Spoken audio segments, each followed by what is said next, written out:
आगे बढ़ते हैं, अगली खबर का रुख कर लेते हैं। बैंक और एनबीएफसीज या दो वित्तीय संस्थाओं के जरिए मिलकर लोन देने की प्रक्रिया अब और पारदर्शी और सुरक्षित होने जा रही है।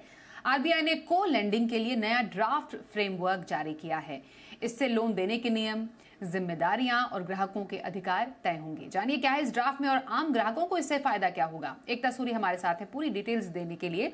एकता, जरा बताइए आरबीआई का नया ड्राफ्ट फ्रेमवर्क अब लोगों के लिए क्या फायदा है इसके लिए इसका?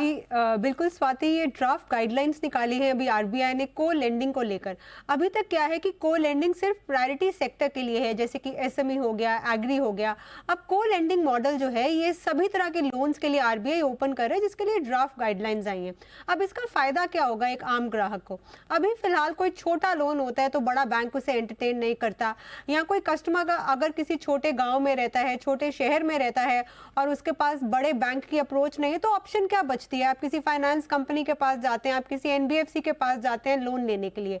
अब फाइनेंस कंपनीज या एनबीएफसी से अगर कोई लोन लेता है तो उसे ब्याज की दरें ज्यादा देनी पड़ती हैं, क्योंकि ये कंपनीज जो है ये खुद बाजार से पैसा उठाती हैं या एनबीएफसी बैंक से पैसा लेकर आपको लोन देता है, तो लोन महंगा पड़ता है। अब क्योंकि को लेंडिंग है तो इसमें भले ही कोई फाइनेंस कंपनी हो या एनबीएफसी हो, ये कस्टमर लेकर आया है बैंक के लिए, बैंक के साथ ये को लेंड कर रहे हैं, मतलब कि बैंक तो आपको सस्ते में लोन देता है एज कंपेयर टू एनबीएफसी। तो अगर एवरेज निकाले तो यहाँ जो लोन है एक कस्टमर के लिए सस्ता पड़ सकता है, भले ही वो होम लोन हो, पर्सनल लोन हो, ऑटो लोन हो। इतना ही नहीं, यहाँ पर बैंक और एनबीएफसी के लिए भी विन विन सिचुएशन है, क्योंकि ये को लेंड करके आपको लोन दे रहे हैं तो जो रिस्क फैक्टर है, दोनों की रिस्पॉन्सिबिलिटी है, वो रिस्क जो है मिटिगेट हो गया है। तो एक तरह से विन विन सिचुएशन है। एक तो ये कि बैंक और एनबीएफसी के लिए जो कस्टमर्स हैं, अब बैंकों के लिए कस्टमर्स छोटे गाँव, छोटे शहरों के कस्टमर्स को भी केटर करना आसान होगा वाया एनबीएफसी, रिस्क जो है वो मिटिगेट होगा। और तीसरा ये कि एक कस्टमर के लिए सबसे बड़ी विन विन सिचुएशन